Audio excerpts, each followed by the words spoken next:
The massive alien ship appeared on a quiet Tuesday morning, casting a shadow over the United Nations building in New York. Its metallic surface gleamed in the sunlight, stretching nearly a mile across the sky. The world watched in stunned silence as smaller vessels descended from the mothership, their engines humming with an otherworldly resonance. Captain James Miller stood at the Pentagon's command center, his eyes fixed on multiple screens showing the alien vessels. 20 years in military intelligence hadn't prepared him for this moment. Around him, officers and analysts moved with barely contained panic, but Miller remained calm, watching and analyzing. "Sir, they're broadcasting on all frequencies," announced Lieutenant Tom Wilson, his fingers flying across the keyboard. "The message is being transmitted in perfect English." The main screen flickered to life, revealing a tall, humanoid figure. The alien's skin had a silvery sheen, and its eyes glowed with an intense purple light. When it spoke, its voice carried an artificial smoothness that made Miller's skin crawl. "People of Earth, we are the Dominators. We have watched your civilization grow, and we have decided that you are ready for ascension. We come bearing gifts of knowledge and technology." Miller noticed something in the alien's expression, a subtle twitch, a hint of contempt that others might miss. He'd seen that look before, in the eyes of predators sizing up their prey. The world's leaders gathered for an emergency session. The Dominator's ambassador, who called himself first speaker, presented holographic displays of miraculous technologies, cures for diseases, clean energy systems, and faster-than-light travel. "All this can be yours," first speaker announced, spreading his arms wide. "We ask only for your trust and cooperation in guiding your species to greatness." While the politicians marveled at the offerings, Miller led a small team investigating the Dominator's background. They worked through nights, analyzing every detail of the alien's behavior and technology. "Look at this," said Dr. Alice Roberts, pointing to her computer screen. She was Miller's chief analyst, known for seeing patterns others missed. "Their ship's design. It's not just for travel. Those aren't cargo bays. They're weapon ports, cleverly disguised." Miller leaned closer. "How many?" "Enough to level every major city on Earth," she replied grimly. The team discovered more disturbing details. The Dominator's translator devices seemed to glitch occasionally, revealing fragments of their true conversations. Words like subjugate and control appeared in their private communications. One evening, as Miller was reviewing satellite footage, he noticed something strange. The alien ships were positioning themselves in a precise pattern around Earth's major military installations. To most observers, it looked random, but Miller recognized a classic encirclement strategy. He brought his findings to General Robert Thompson, his direct superior. "They're not here to help us, sir. They're setting up for an invasion." Thompson studied the evidence. "Can you prove it?" "Not yet," Miller admitted. "But I've seen this before. They're following the same playbook as any conquering force, just on a global scale." The general nodded slowly. "Keep digging, but keep it quiet. We don't want to trigger them before we're ready." As weeks passed, more nations accepted the Dominator's offers of aid. Their technology began appearing in hospitals and research centers worldwide. But Miller's team noticed something else. Every piece of alien technology contained hidden monitoring systems. "They're studying us," Alice concluded, "learning our weaknesses, our defense capabilities, everything." Miller looked out his office window at the alien ship hovering over Washington, D.C. Its presence had become almost normal to people now, but he knew better. In the reflection of the glass, he saw Alice approaching with a new report. "Captain," she said, her voice tense with excitement, "we found something in their medical data. Their species has a significant vulnerability we might be able to exploit." Miller turned from the window, a slight smile forming on his face. The Dominators thought they were dealing with simple, primitive beings who would readily submit to their superior technology. They were about to learn just how wrong they were. The game was just beginning. and humanity wasn't going to be the easy prey they expected. 2 months after first contact, Miller sat in a dimly lit underground room with his core team, studying new intelligence reports. The Dominators had kept their word about sharing technology. Hospitals worldwide reported miracle cures, and clean energy plants were sprouting up across continents. "They're playing a perfect game," Alice said, spreading photographs across the table. "Look at these shots from their cultural exchange centers. They're teaching our children about space travel, advanced mathematics, everything we've dreamed of." Miller picked up one photo showing first speaker surrounded by smiling kids. Perfect propaganda. Make everyone love you before you strike. Their secret facility buzzed with activity as analysts worked around the clock. The team had grown from 5 to 20 trusted members, each carefully selected for their ability to see past the obvious. Tom Wilson burst into the room, clutching a tablet. "Captain, you need to see this." He pulled up a video feed from one of their hidden cameras inside a Dominator ship. The aliens were speaking in their native language, unaware they were being monitored. The translation software worked its magic. The humans are progressing exactly as predicted. Their dependency on our technology grows daily. When do we activate the control protocols? Soon. Their military forces are already integrating our improved weapons systems. Miller's fists tightened. They'd been right all along. The gifts were Trojan horses. Across the globe, more evidence emerged. A researcher in Brazil discovered that the new alien medical equipment collected DNA samples from every patient. A Japanese tech expert found hidden transmitters in the clean energy plants. An Indian military officer reported that their new defensive systems required direct links to Dominator satellites. The team's breakthrough came when Alice cracked the encryption on a Dominator data storage device. Inside were detailed files on 12 other civilizations, all conquered through the same method. "They present themselves as saviors," she explained, her voice shaking with anger.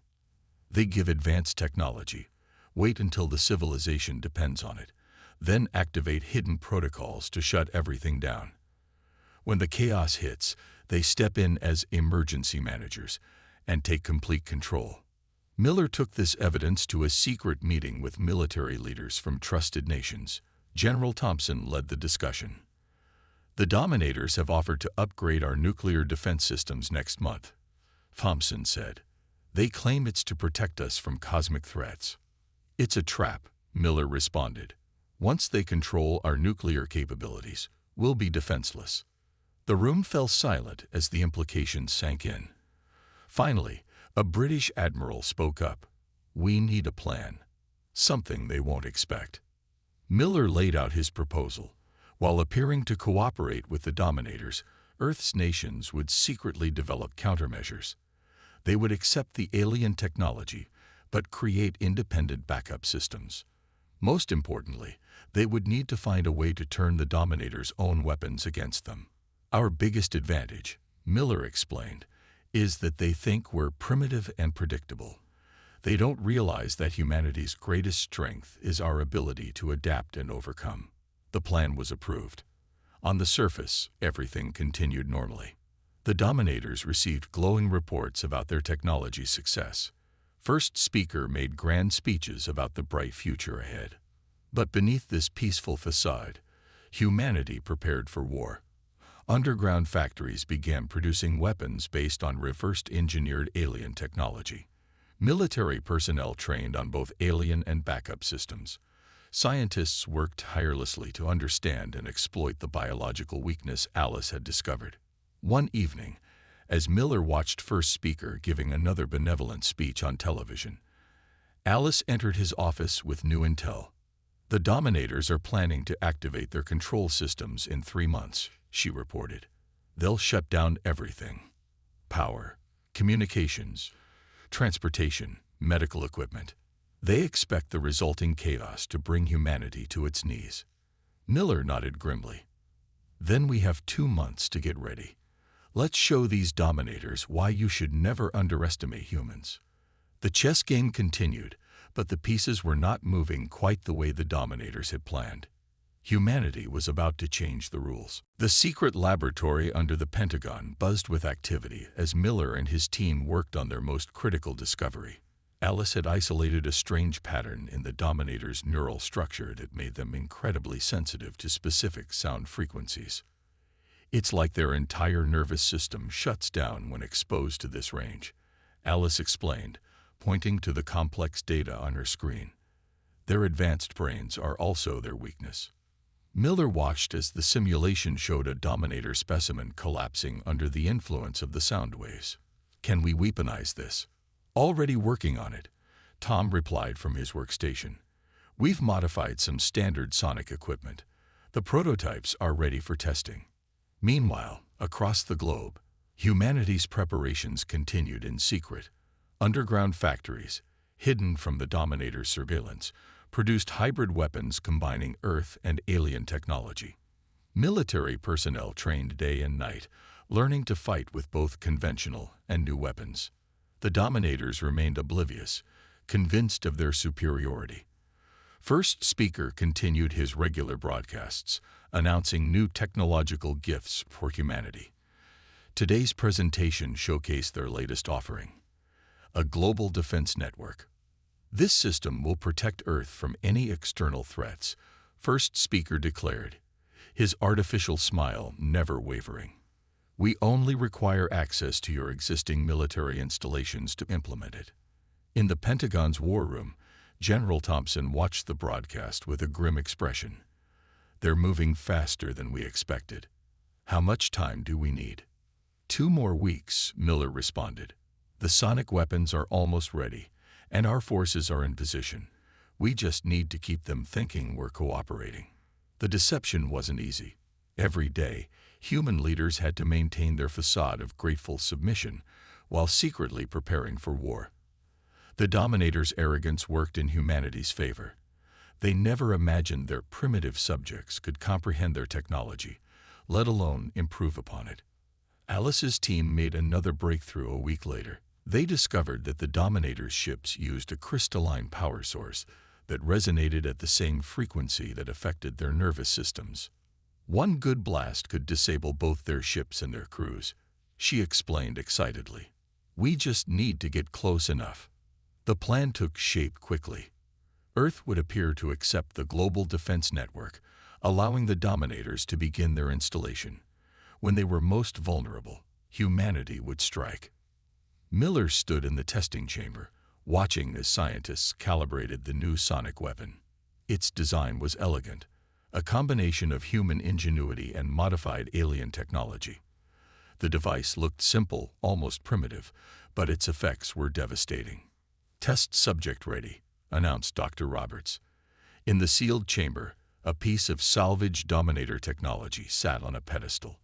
The weapon powered up with a low hum. The effect was immediate. The alien device sparked and went dark, its crystalline core cracking under the sonic assault. Similar tests worldwide showed the same results. Humanity had found its edge.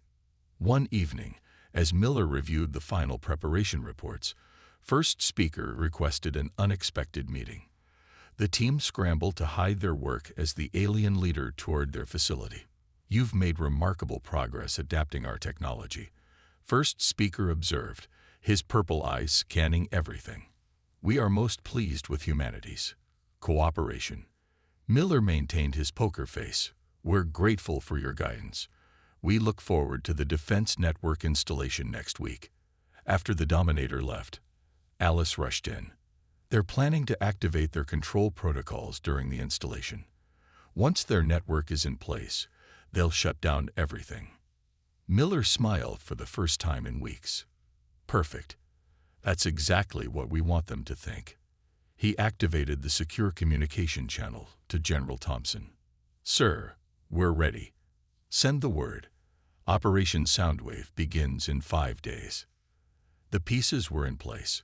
The Dominators had no idea that their carefully planned subjugation was about to become their worst nightmare. Humanity was ready to show the universe why you should never underestimate the human spirit. The real battle was about to begin. The day of the Dominator's planned takeover arrived with an eerie calm. Their massive ships hovered over Earth's major cities, preparing to activate their control network. First Speaker's face appeared on screens worldwide, his artificial smile broader than ever. "Today marks the beginning of humanity's true ascension," he announced. "With the activation of our global defense network, Earth enters a new era of security and prosperity." In the Pentagon's command center, Miller watched the countdown timer. Teams worldwide waited for his signal, sonic weapons ready. General Thompson stood beside him, tension visible in his stance. "All units report ready," Tom announced from his station. "Waiting for your command, sir." The Dominators began their network activation sequence. As planned, their ships descended lower, positioning themselves to establish direct control over Earth's infrastructure. First Speaker's voice continued to drone about unity and progress. Miller checked his watch. 3, 2, 1. Now. Across the globe, hidden sonic emitters powered up simultaneously. The effect was instantaneous. The low-frequency pulse, inaudible to human ears, hit the Dominator ships like a tidal wave. The aliens' crystalline technology began to vibrate, creating cascading failures throughout their systems. First Speaker's broadcast cut off mid-sentence as his ship's systems failed. Through their monitoring systems, Miller's team watched chaos erupt aboard the alien vessels. The Dominators collapsed, their sensitive neural systems overwhelmed by the sonic assault. All primary targets affected. Alice reported, monitoring the global response. "Their ships are losing power. Wait, they're launching fighters." Emergency pods ejected from the larger ships as the Dominators tried to mount a counterattack. But humanity was ready. Modified fighter jets, equipped with both human and reverse-engineered alien technology, rose to meet them. "This is Eagle Squadron, engaging hostiles over New York," crackled the radio. The sounds of battle filled the command center as similar reports came in from around the world. Miller watched the tactical display as humanity's carefully planned counterattack unfolded. The Dominator fighters, their systems degraded by the sonic weapons, proved no match for Earth's prepared forces. One by one, they fell from the sky or retreated in disarray. "Sir," Tom called out, "we're detecting massive energy buildup in the mothership. They're trying to activate some kind of weapon." "Execute Phase 2, Miller ordered. Special Forces teams, already in position, launched their assault on the disabled Dominator ships. Using the aliens' own transportation technology, they breached the vessel's hulls. The sonic weapons, now in portable form, cleared their path as they moved toward the ship's control centers. First Speaker's voice suddenly returned to the communication system, but now it was filled with rage and disbelief. "This is impossible. You primitive creatures cannot defeat us. We have conquered dozens of worlds." Miller keyed his microphone. "That was your first mistake, underestimating humanity. We're not your prey anymore." The battle raged for hours. Dominator ships crashed into oceans or deserts, their crews incapacitated.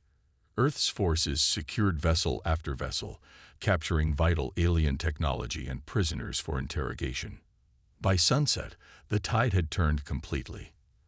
The massive mothership, its weapons neutralized, hung powerless over New York. First Speaker and his command staff were captured, their superior expressions replaced with shock and fear. In the Pentagon's command center, exhausted staff cheered as reports of victory came in from around the world. But Miller remained focused. He knew this was just the beginning. "Sir," Alice called out, her voice urgent, "we're detecting transmissions from the captured ships." The Dominators managed to send a distress signal to their home world. General Thompson frowned. "How much time do we have?" "Based on their tech, their reinforcements could arrive in 3 weeks," she replied. Miller nodded grimly. "Then we have work to do. Download everything from their databases.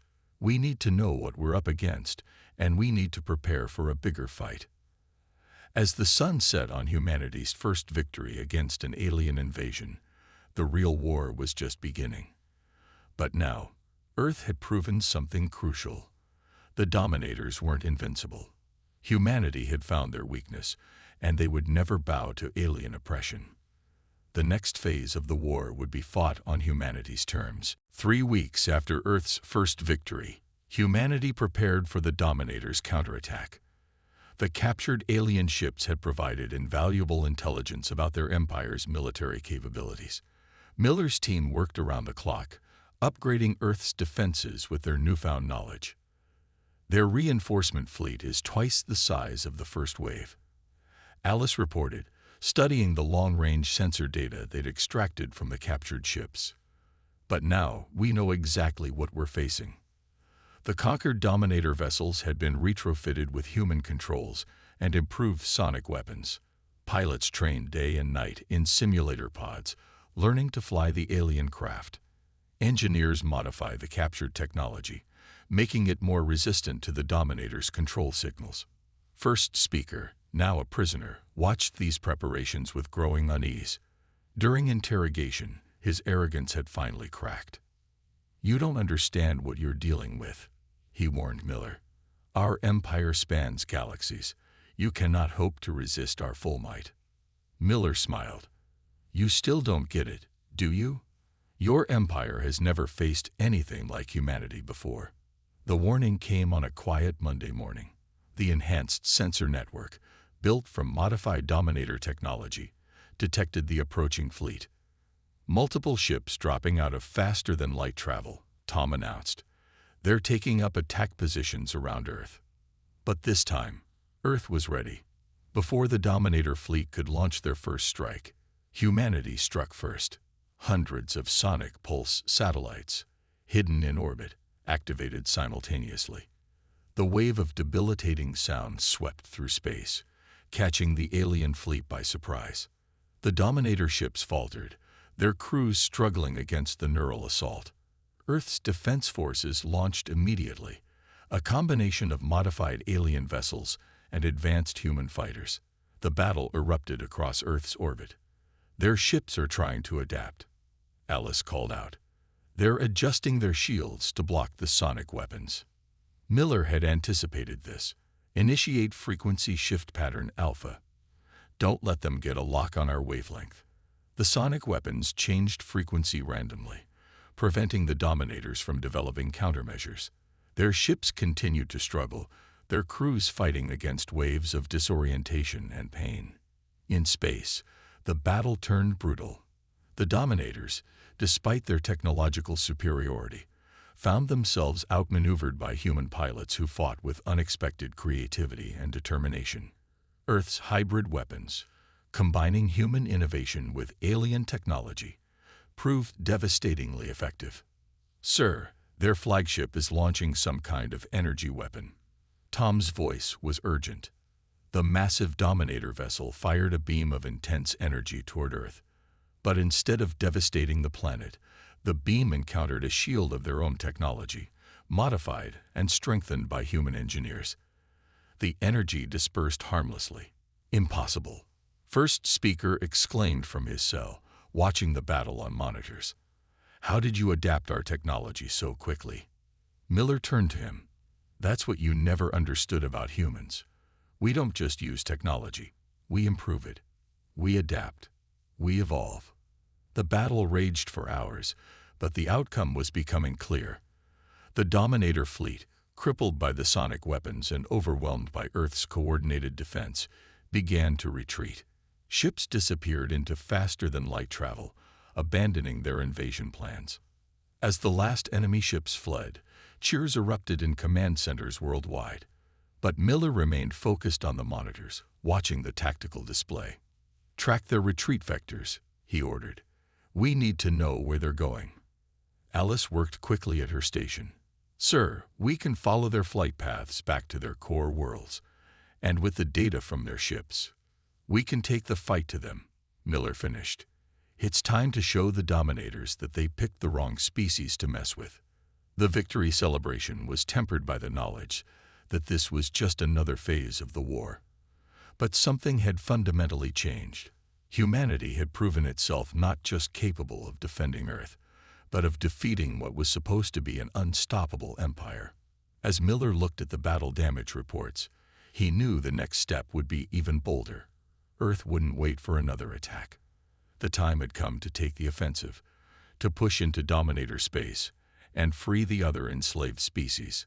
The hunters were about to become the hunted. Earth's first interstellar assault fleet assembled in high orbit, a mix of captured Dominator vessels and newly constructed hybrid ships. Captain Miller stood on the bridge of the flagship, Humanity's Hope, watching as the final preparations were completed.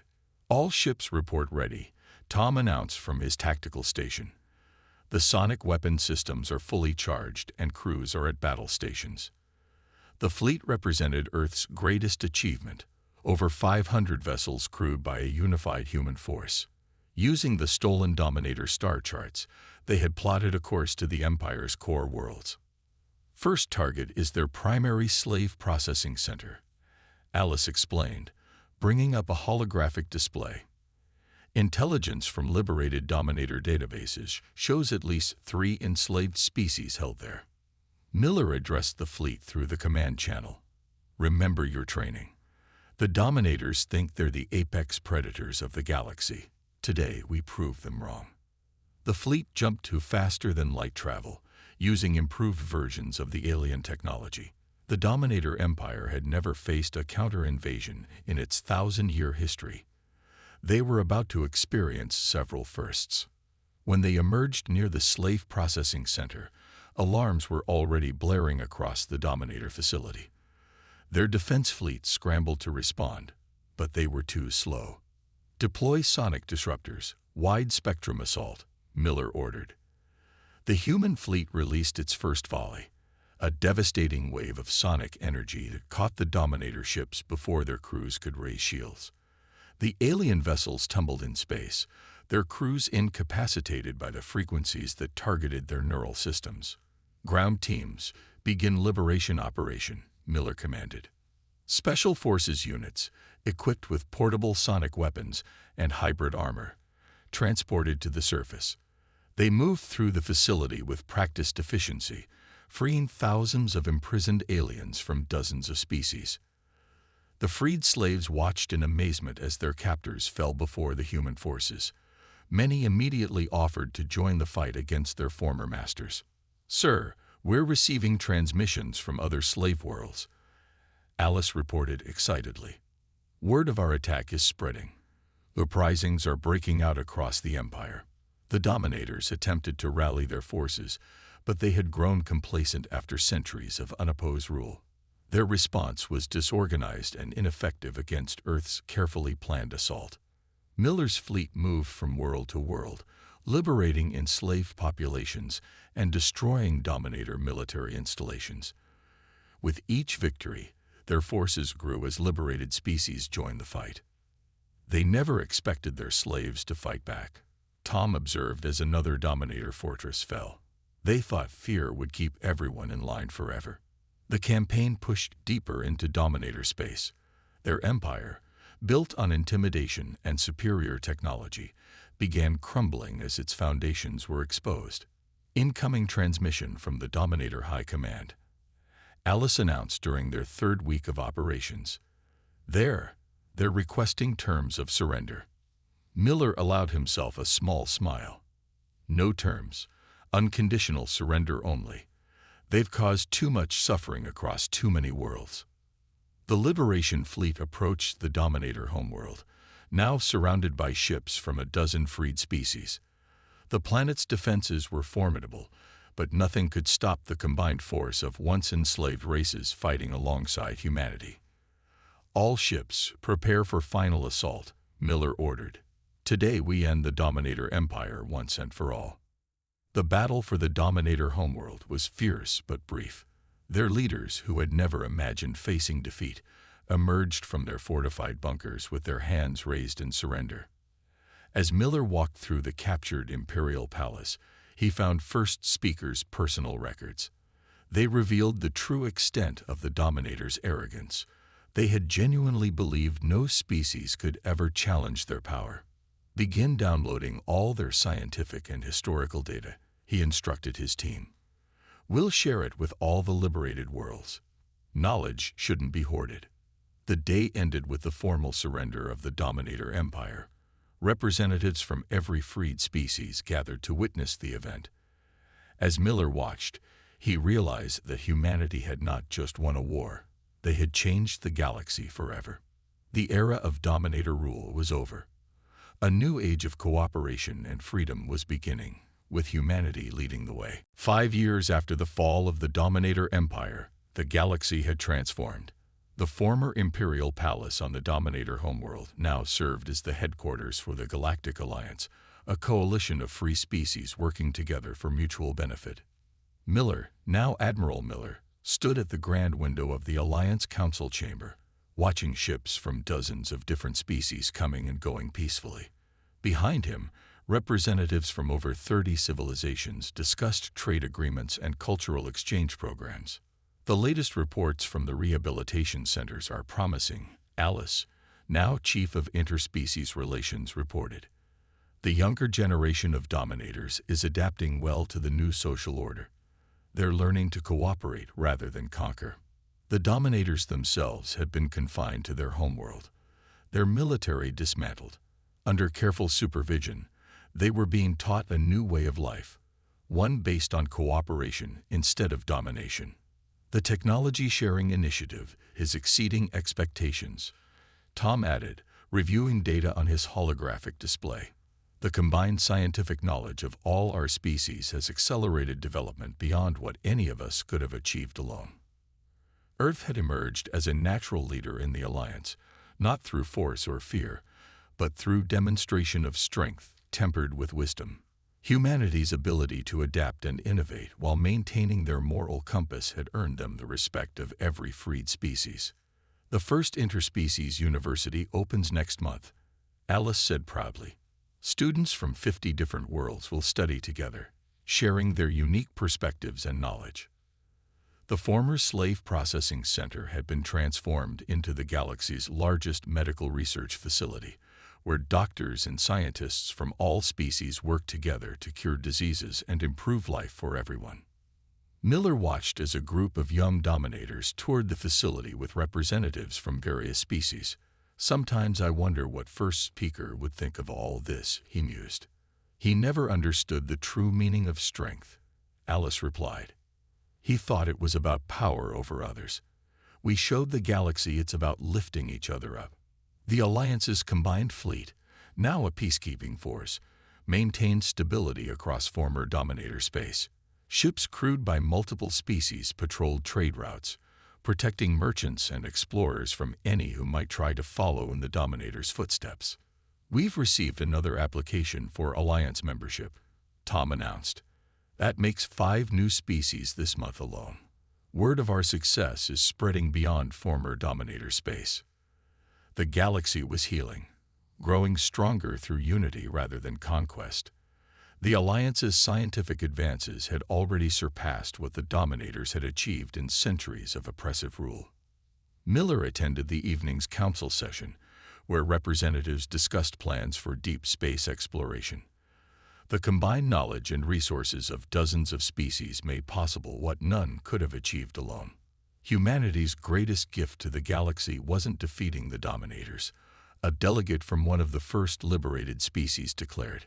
It was showing us how to work together, how to be stronger through cooperation than through conquest. As the session concluded, Miller received an urgent message.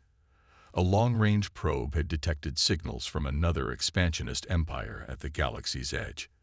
They appeared to be following the Dominator's old playbook, seeking worlds to conquer. But this time, things would be different. This time, they wouldn't find isolated, vulnerable planets. They would face a united galaxy, led by a species that had already proven it could defeat supposed invincible conquerors. Should we be concerned about these new signals? A council member asked Miller. He smiled confidently. We'll monitor them, of course, but we're not the same galaxy they think they're going to find. We're stronger now, not just humanity, but all of us together. The council chamber emptied as evening fell, but Miller remained, watching the stars. Humanity had come so far from those first tense days when the Dominators arrived on Earth. They had not only survived, but had helped forge a new era of peace and cooperation across the galaxy. The Dominators had wanted to rule over humanity. Instead, they had inadvertently helped create something far greater, a galaxy where species lifted each other up instead of pushing each other down. It was a new age, and it was just beginning.